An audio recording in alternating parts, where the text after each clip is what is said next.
Rádio Esportes Debate.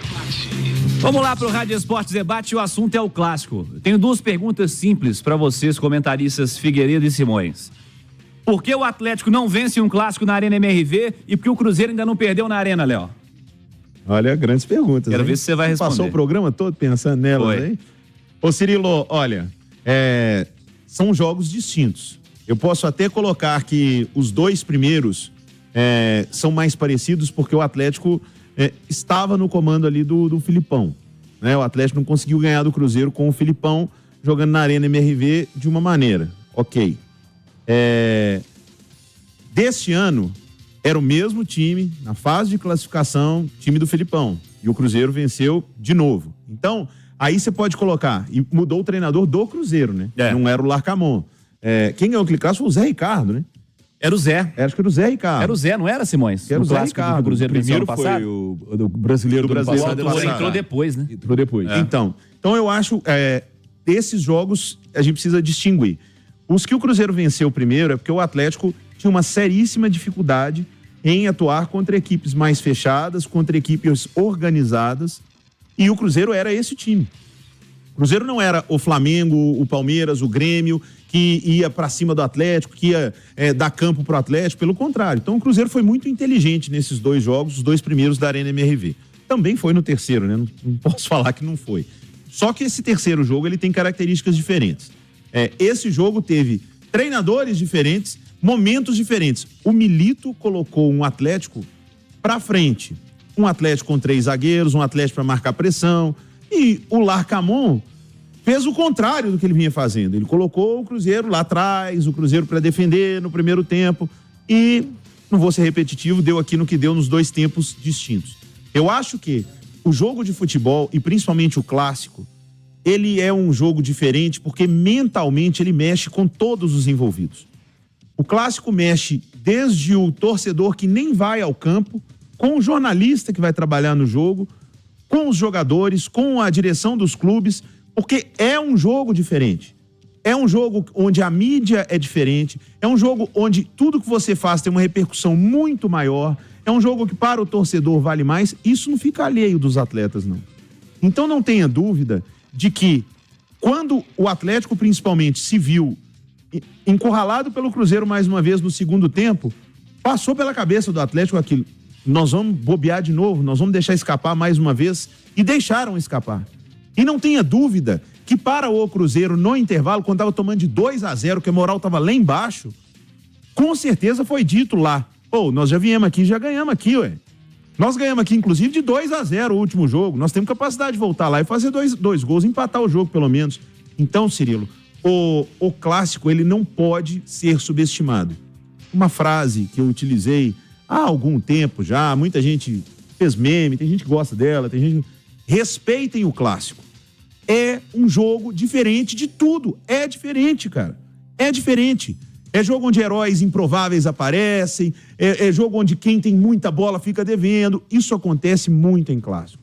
E aqui o nosso clássico tem uma rivalidade absurda. E ela entra no campo. Então eu acho que, com toda sinceridade, além das escolhas do Milito, além das escolhas do Larcamon, entrou no campo psicológico. Entrou no campo no segundo tempo do Atlético a dificuldade que ele tem de ganhar do Cruzeiro na Arena MRV. E entrou a favor do Cruzeiro para conseguir buscar um resultado, o fato de que eles já foram lá 2 vezes e conseguiram ganhar o jogo. Então, é um jogo muito mental. E se tanto o Galo quanto o Cruzeiro não trabalharem bem, mas muito bem, o mental para domingo, o Cruzeiro não pode entrar nessa fake news, inclusive, que o Thiago Reis colocou aí, de que o time já ganhou, de que o Cruzeiro agora é o favorito. O Cruzeiro precisa pensar o jogo da mesma maneira. E o Atlético, se ele perder a confiança que ele tem de clássicos recentes com o Cruzeiro, ele vai perder o título no domingo. Um título em que era todo dele desde o início. O favorito sempre foi ele. Então, o clássico é muito mental. Não se trata apenas de bola no pé e de escolha de treinador. Ô Simões, há fatores em comum que justificam a ausência de vitórias do Atlético na Arena MRV contra o Cruzeiro e a ausência de derrotas da Raposa no clássico na nova casa do rival? Cirilo, quando a gente pega o outro lado da moeda, tá?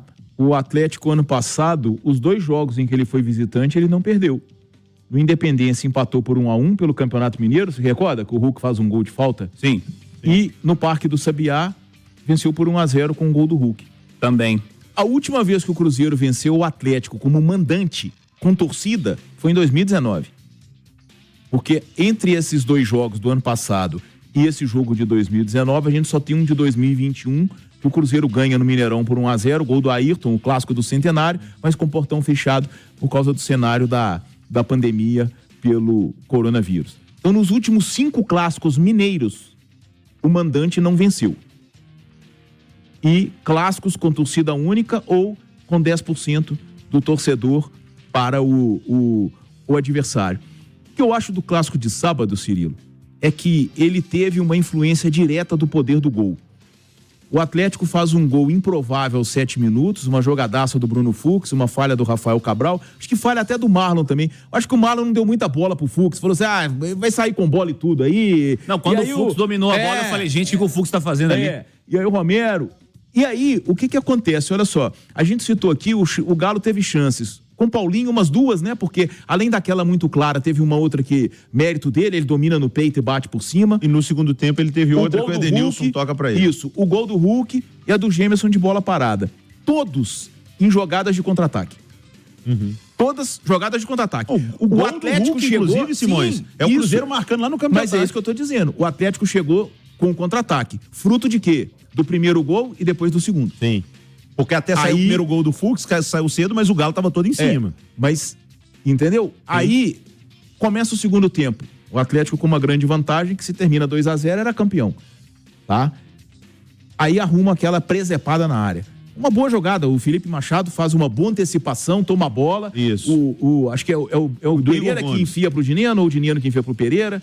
E aí na área abre ali, lá na direita. Isso, vem... aí o Lemos vai cortar, chuta no Gêmeos e faz o gol contra. Sim. Aí a partir dali, isso provoca um desequilíbrio emocional. É claro que provoca, porque tudo que você tinha construído, você perdeu a metade. E não é só a metade, é grande parte. Porque você ter 2 gols de vantagem e poder perder por 1 é uma coisa. Você ter 1 e só poder empatar é outra. Não tenho dúvida. É outra. E sem contar o quanto foi favorável pro outro lado. Porque o Cruzeiro achou aquele gol ali e o time falou, opa... O Larcamon começou a arrumar a casa dele já no intervalo, com a entrada do Zé Ivaldo, que entrou muito bem no jogo. O Matheus Pereira começou a funcionar melhor. O Atlético cansou mais. O Batalha cansou. Né? O Zaratio não tem a intensidade porque volta de lesão. As coisas começaram a não acontecer. E aí, o Atlético foi se perdendo fisicamente e emocionalmente, e o Cruzeiro foi crescendo, ao ponto de quando o gol do Dineno saiu, né? O Cruzeiro já tinha criado ali o quê? Umas 2, 3 chances claras, bola na trave do William, uma cabeçada do Dineno, chute do Matheus Pereira, entendeu? Isso. Então, é o poder do gol. O poder do gol, ele é muito decisivo no futebol. E no clássico de sábado, isso ficou mais uma vez comprovado. Deixa totalmente em aberto, na minha opinião, a decisão do Campeonato Mineiro, embora eu veja o Atlético ainda com um leve favoritismo, porque eu acredito que a qualidade é o fator primordial do futebol, a qualidade do jogador. Isso é o mais importante no jogo de futebol. E vejo o Atlético com um pouco mais de qualidade, com o Cruzeiro com peças mais decisivas. Aquele cara que a gente pode dizer é diferente, o Cruzeiro tem quem? O Matheus Pereira. Sim. O Atlético tem Paulinho, tem Hulk, tem Zaratio, tem Arana, tem Scarpa e tem Everson. Eu considero isso que você disse quanto à qualidade do atleta, né? Qualidade individual, fundamental para a conquista do resultado, mas eu acho que o clássico mostrou também a nós a importância que um bom trabalho coletivo tem. 45 minutos, onde a gente pôde ver um Atlético bastante diferente na orientação, né? Na maneira como ele quer chegar aos resultados, na orientação do Milito. No segundo tempo, um gol no comecinho mudou tudo. 45 minutos, onde vimos um Cruzeiro que foi muito mal nas escolhas do seu treinador logo no começo, e um Cruzeiro que foi reconstruído na etapa complementar também, com esse gol no comecinho, que claro, condiciona para um lado e condiciona para o outro, mas que também trouxe de volta o Cruzeiro, que vem até, de fato, sendo elogiado pelo seu torcedor, pela imprensa, pela maneira como vem jogando e se organizando nessa temporada. Eu acho que as individualidades são importantes, mas o trabalho coletivo, ele não pode ser desconsiderado, né? Eu acho que isso, inclusive, foi o grande erro do Larcamón do primeiro tempo. Porque o Atlético tem um time tecnicamente superior, isso ninguém questiona. Mas, o que o Cruzeiro tinha de superior que o Cruzeiro trouxe para essa final do Campeonato Mineiro? O coletivo dele. O trabalho do Larcamón, a conquista da primeira colocação, tendo sido o melhor time da fase de classificação, ele já tinha um time pronto. E o Milito montando o time dele. Só que o Milito tem tanta qualidade, e essa qualidade muitas vezes não se refere apenas à bola no pé, não. É qualidade de entendimento de jogo. Agora, deixa eu colocar uma coisa aqui que me preocupou demais. Se o Larcamón armou o Cruzeiro com 3 zagueiros para espelhar o Atlético do Milito, isso é muito preocupante. Mas ele não espelhou. É muito preocupante. Ele não espelhou. Olha só, ele teve 6 sessões de treinos antes de o Milito chegar e mais 2 antes de se falar que o Atlético ia ter 3 zagueiros. Depois que se falou isso, sessões de treino mesmo, ele teve 2.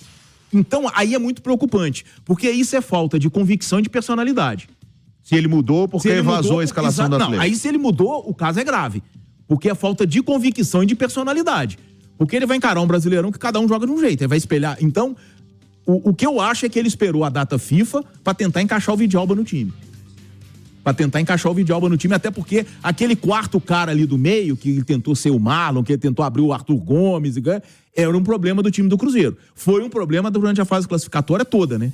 Que começou com o Robert, passou pro João Pedro, foi pra Vital. E ele colocou um zagueiro. O Papagaio, e aí ele colocou ali. E eu acho que ele tentou armar. Porque se ele mudou depois que ele ficou sabendo, aí eu não sei se concorda comigo, mas é total falta de convicção no trabalho. E acho que se ele fez por isso é um baita erro, porque ele estava à frente do Milito. Exato. Ele já conhecia o time dele todo pronto. Ele já conhecia o time dele todo pronto. Quando eu disse que ele não espelhou diretamente, é porque a formação do Galo era um 3-5-2, com Hulk e Paulinho na frente. A do Cruzeiro era 3-4-3. O Cruzeiro tinha Arthur Gomes, Dineno e Matheus Pereira. Os 3 bem definidos lá na frente. Pereira na direita, Arthur na esquerda. Só que o Larcamón precisa do coletivo para ser campeão no próximo domingo. O Atlético precisa de ter um bom coletivo, mas o Atlético tem Hulk. Porque o Paulinho, recentemente, ele não tem tido.